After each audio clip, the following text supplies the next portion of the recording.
Well, I had an Uncle Johnny, Hmm. and my Uncle Johnny was a cooper. And he said to me when I was about 19 years of age, did you ever try the brewery for a job? And I said, no. I was working with Kennedy's Bakery at the time. Hmm. And I said, no. I said, see, go up to see and put your name down. So I went up to the registry office. So after 18 months, I got a call, and I went in and did the medical. And after the medical, I got a job in the storehouse. I was in the storehouse for about 2 years, and then I was changed across to the Keeves section of the brew house, and I was there until 1968. What did you do in the brew house? In the brew house, I dug Keeves out. They were full of grain. The Keeves were full of grain. What's a cave? A Keeve is a mashing machine, Oh, as yeah. they call it. The likes of it's up from the hop store. But it's a grain that's put into the cave, and there's water put in on top of it, and it's just like mixing dough. Mm. And as they mix the dough, the water drains out of it, and that's called a wort. Yeah. And then when the wort is finished after about 18 hours, then they have to be got in and dug out for the next load to go in. Wow. And that would take. You had to do 2.5 keeves a night. How many men would be doing this? Uh, Like, would one guy work a cave? Or no, there'd be always 2 men. Okay. Yeah. And after that, when you're within a 7:30 at night, you could be finished at 11, half 11, 12 o'clock. Mm-hmm. The quicker you did the 2 keeves and a half, the better. And you were But there was 2 guys in it. Yeah. So then, the wort goes on to be the beer. Is that The wort goes on to be the beer. Yeah, yeah. So the everything else. What else would be added in after that? Would you know? There's nothing added to it. Oh, okay. It's just grains is put in, and the water goes around in a sprinkler around the cave. Mm-hmm.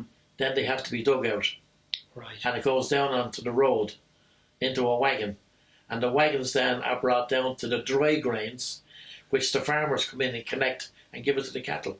Oh, brilliant! So it really gets used all the way around. Oh yeah, there's no waste in it. There's no waste. Yeah. No, there's no waste in it. So would you have anything to do with the hops or anything like that as well?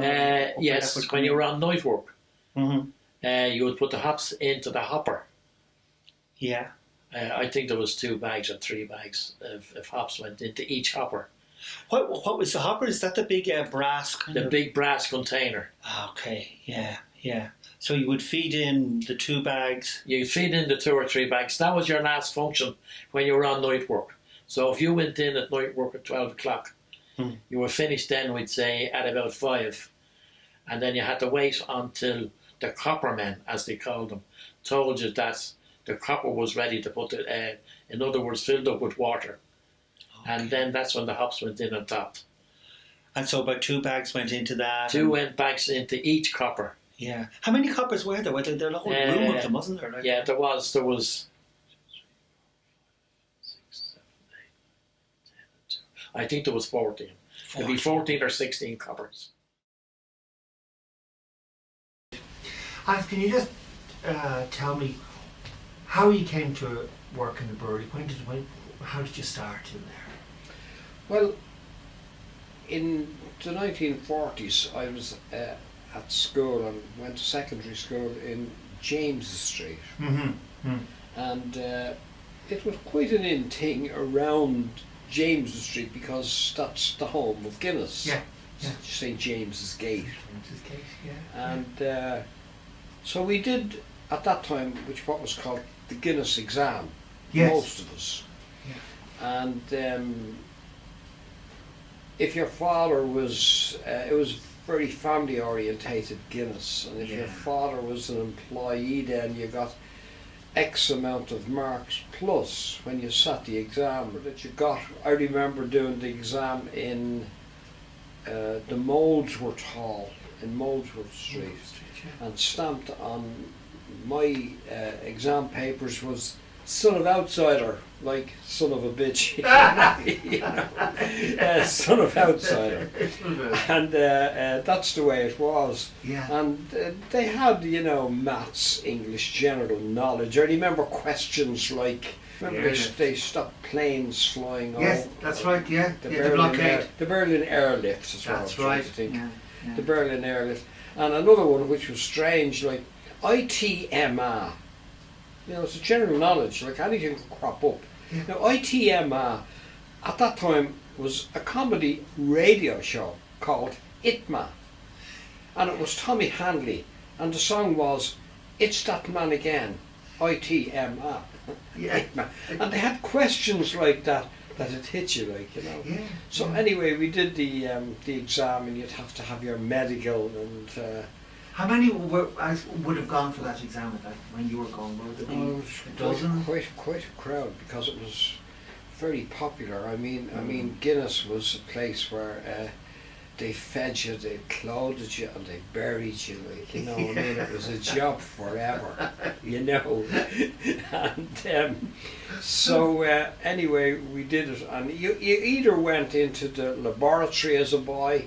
This would be about 15 now. Yeah. You went into the laboratory as a boy, or you'd go into what they called the front offices, where we had, and I was one of them, a sort of a hat with a little peak on it, and lovely material like Baratia, you know, with the red braid and the red harp, and the silver buttons, and you had to stand to it. It was very military orientated. And you'd have to polish your buttons, and you went on parade every morning, and they'd send you downtown on messages. Like, we were little advertisements, if you like, for the firm. You'd see us all around Thomas Street and Dame Street in those days, occasionally. But I'm sure people wondered who they were. No, they're Guinness boys. And there was a blue Baratia. I think we were measured in McBurney's. McBurney's, yeah. And a little thin red stripe down the trousers. Yeah. They were very good, you know. Yeah.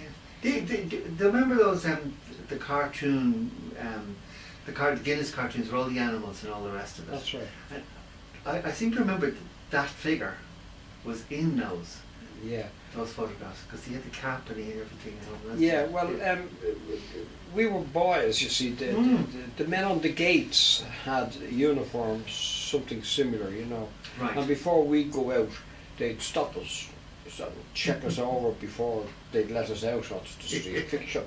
Put your hat. We didn't like those. They were like bowler hats with a P. The old railway hats, you know. Yeah. And they'd make us wear our hats and tidy yourselves up and button your tunic up. And it was real army style, you know. Yeah. Yeah. But it was a great firm, like, you know. That's where you would have started, Alex. You would have started as a messenger.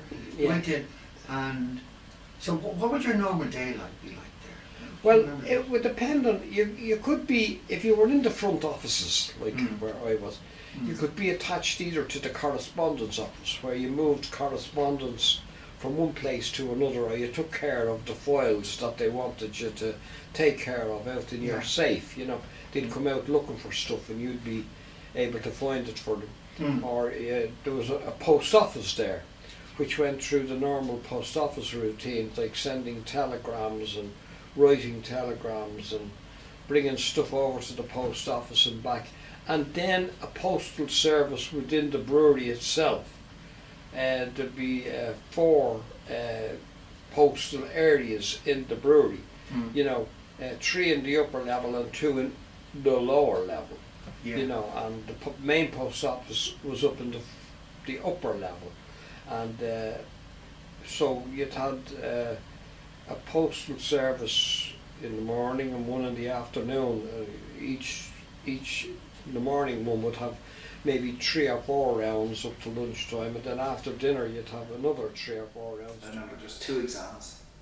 There was a huge, obviously, there was something like 2,200 is a figure that's in my head. Wow. Had applied at the time, and I remember there was 6 of us there. Of that 2,200, there was a list as you go, you know, who preferred Mm. or a shortlist, whatever they call it. Yeah. But of the 6 of us that started, I think there was myself and one other person of the 6 had a contact in the brewery. I think they were trying to make a point at the time to get away from the fact that the story went that unless you had somebody in there, you were never going to get in. Yeah. Yeah. So, but just sorry, skip it a bit there. Mm. There was 2 exams, and then there was 2 interviews and a medical. Mm. So once you got through all those, And you got over the hurdles, yeah. you were in. Yeah. So what age were you then? What age were you? 16. You would have been 16, okay. So you would have done your group cert or your inter-cert or something? Group search, yeah. Yeah. Greenlands College, the Yeah. tech was a newer school at the time. Mm. But anything to get away from Christian Brothers, you know. Oh yeah. And mine. But yeah, it's 26th of September 1977. In New England. We started, 6 of us started, yeah. We fought the time opposite the old back gate. Yeah. So you would have, when they brought you in the first week or whatever else, was there kind of a week or so of kind of induction and, you know, explaining how everything worked and what you did and all the rest of it? Yes, the old medical centre, which became the training centre, up in Robert Street, the fabulous old building, we were brought up there for, I think it was a week at the time. And Dick Shields was a man that was there. Barely put a face on him now, but he was a manager of the training centre at the time. And induction, what you call it. Yeah. And there was a couple of us sent to the lab, a couple of sent to printing, and a couple of sent to the messengers. I was sent to the messengers. Right, yeah. What were the guys, so they were kind of streamlining people at that stage, sort of saying that, you know, okay, why would they put some guys to the lab? Was it just purely a lottery or was it just numbers? No, it was neither. The lab was seen as the way forward, if you like. So we just assumed that they were the bright guys. No. They were the ones with potential, if you like, you know. Yeah. They were the guys who went to the lab were always more likely to end up on the staff in the white collar job. Like right. We were going in as blue collars. Yeah. So, and the messengers and the printing would have been on par, if you like. No real distinction there, you know. Yeah. So you would have worked. The messengers. You were part of the internal post, or were you working? Yes. Yeah. Okay. Yeah. So what was that like? Well, that was like, if you can imagine just walking out of school and into this place, you know, where, and the messengers at the time was where men who had injuries and who couldn't walk per se, do a physical day's work, were sent there for either recuperation or just to finish out a year or two before pension, you know. Yeah. So, and there was guys in there who had been there for years and left there too long, and there wasn't that much work, so they were literally going off the rails, you know. So it's an absolute madhouse, you know. Yeah. There was everyone sort of doing their own thing there, you know. Yeah.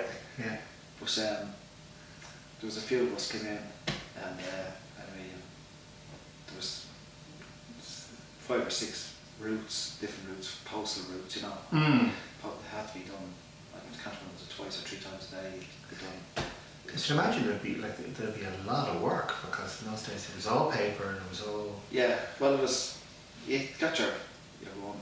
The post came into the post office from the main post office down the street. It was sorted out in our post office for the different runs, and you took out yours and you put it in order the way you were going to do it. Like it was, if you were on the traffic roll, the lower level, you know, off you go.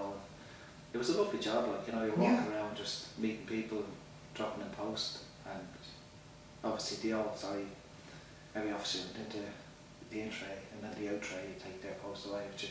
Yeah. For distributed that evening, you know. Mm. So it was a lovely job. I was there from 77 to 84. Mm. I escaped. It's actually written on the wall up there in the locker room. It's still there. Gulliver escapes. I got the nickname Gulliver because I used to disappear now and again. Tell us how you started and what, how you came into the brewery, please. It'd be great. Well, I started in the brewery as a messenger in 1966, April 66. I had a grandfather, an uncle, and my mother was a cleaner in there at this time when I went in. After I started around 79, my youngest brother came in to join me, so we kept the dynasty going, but unfortunately it has now ceased. As we all know, there's very little brewery people left, it's mostly contractors. Mm. What was it, as you say, there was like 4,000 people working in the brewery when you started at that stage? There was over 4,000, and a lot of divides, one for the staff, which would be the office people, Mm-hmm. and then one up in Bellevue for the labourers and the tradesmen. Yeah. And when you went in first, you went in as a messenger boy. I went in as a messenger boy, Yeah. at 14 years of age. Right. And tell us a little bit, how they trained you on the telephones? No, we didn't do telephones. We usually did post.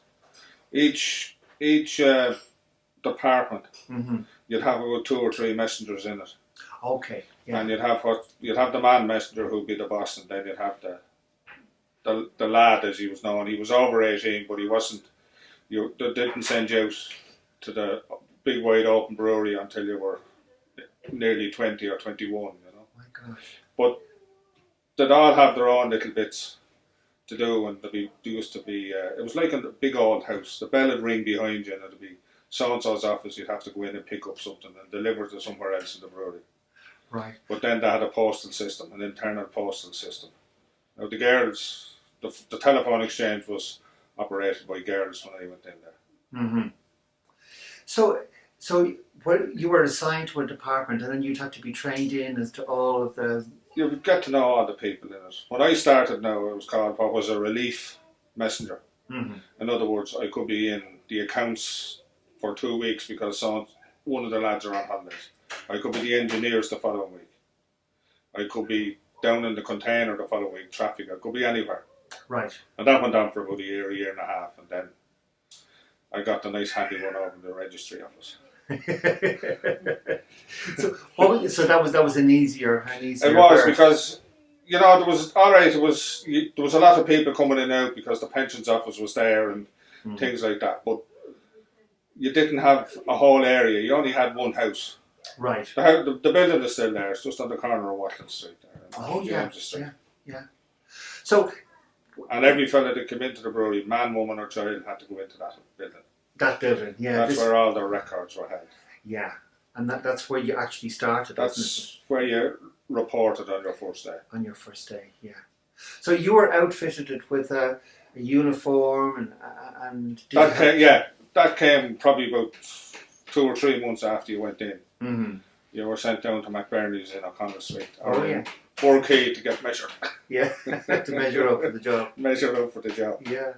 So you were doing this for what, 4 or 5 years, and then what happened then? Where did you move then? With me, at the time I went in, they were kind of easing back on messengers and getting out into the brewery, out into the workforce there wasn't that much movement as such. I didn't leave the messengers until I was 22. Right.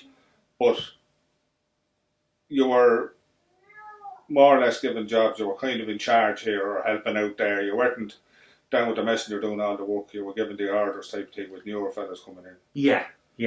When did the actual, like I say, you started, you saying when you were 14.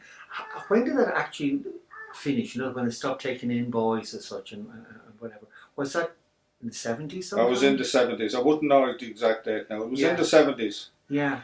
Because everything in there changed when Guy Jackson got his hands on the place and brought in the first retirement plan. That was the first one. Yeah. 1972, I think it was. Yeah. So they were obviously trying to make changes. Oh, they were, yeah. Yeah. It probably had remained the same when you went in. It was probably the same for your fathers or your uncles for a long time. For my uncles and all. My uncle was in there, as I say. He started in the messengers and ended up in the driving and chauffeuring and everything like that. Yeah. And before he left then, he was on the security. He was a supervisor. He was in the little office in the front gate. Oh, yeah. But the brewery didn't change that much. It was only probably in the 70s when it really started to change. You'd see modern buildings going up in the middle of the yard, and you were kind of saying that's out of place there. Yeah, exactly. Because there was always big stone buildings and old-fashioned buildings. Yeah. You know what I mean? Brick rather than fancy concrete and all that type of thing. Things that were meant to last a couple of 100 years, and they did. They did last, Yeah. So you went out from the registry office. You went out. What was your next move at that stage? I went to the carpenter shop as a mate after that. All right. Yeah. What sort of work was going on in carpenter? Were they doing looking after doors and all the doors and offices and rebuilding offices and anything to do with timber type stuff, flooring and all that. They used to lay the flooring in offices and in places like that. So they were kept fairly busy. They had a big machinery shop down there. Yeah. They never had to send anything out to be cut or to be made or anything. It was all done on site. It was all done on site, yeah. Yeah, amazing, yeah. So you were there for a number of years? I was there for probably 4 or 5 years. Right. Yeah. And then I got a job in the rigger shop. What went on there? That was where we put up scaffoldings, lifted heavy mortars, anything heavy that had to be done. Move around motors in for repairs, pumps and stuff like that. Yeah. Put up scaffolding for fitters and take down lengths of pipe and all that type of thing. Yeah. So obviously there would be big kind of maintenance schedules and you guys had to be up there ready to... Oh yeah, and there'd be big overhauls. Every place was overhauled at some stage during the year. But to be all on a plan for you at the beginning of the year. You'd know where you were going, whether it was one of the caves in the brew house or the maltings or the powerhouse or one of them places. Yeah. Places like that, you had to go and do them every year for regulations, as they say, Yeah, exactly, yeah. So what was it like? You were actually working in the brew house for a while. Well, I wasn't in the brew house. I was with the riggers, but we'd be sent into the brew house to lift motors out. Because all them caves all had 4 or 5 big heavy motors underneath them to do the different works for them, Yeah, these were the big kind of kettles, weren't they? The big brass. Yeah, they're kettle. They were known copper. As, they're known as kettles now. No, the coppers were a different thing. Kettle of fish altogether. If you heard they were coming up for overhaul, you went on holidays. What was difficult about them? You only had a little small. It was like going into a little hatch on the side of a submarine or something. It was only just barely wide enough for a body. Yeah. And all the pipe work that was in the bottom, which used to corrode, I suppose. No, well, it used to have to be taken out for checking anyway. And that was what used to boil the copper as it was. It's like your kettle. It's like the element in the bottom of your kettle. Oh yeah. But these elements were about 6 or 8 inches in diameter, Wow, yeah. But they would calcify, I suppose, and all the other things that kettles would come up with, like over time that had to be cleaned out. Oh yeah, they used to have every year they were all overhauled, one after the other was. And the first couple of days you'd be in and the sweat would be rolling out of you, because even though they were turned off maybe for a week or 10 days before you went into them to let them cool down, there was still. It was alright if you were in your own, but you could never go in your own. It was always 2 or 3 fellas inside it. Yeah. And with yourselves doing all the work, the heat just generate your own heat, Yeah.